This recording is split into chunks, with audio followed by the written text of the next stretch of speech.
Samantala, nanawagan ng Department of Information and Communications Technology sa digital community sa bansa na makipagtulungan sa gobyerno para maprotektahan ang digital landscape ng Pilipinas.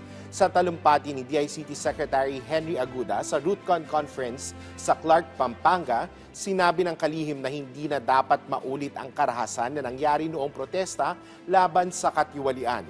Layo na okasyon na palakasin ang pagtutulungan ng komunidad at magbigay ng welcoming space para matuto, magbahagi ng kaalaman at professional growth.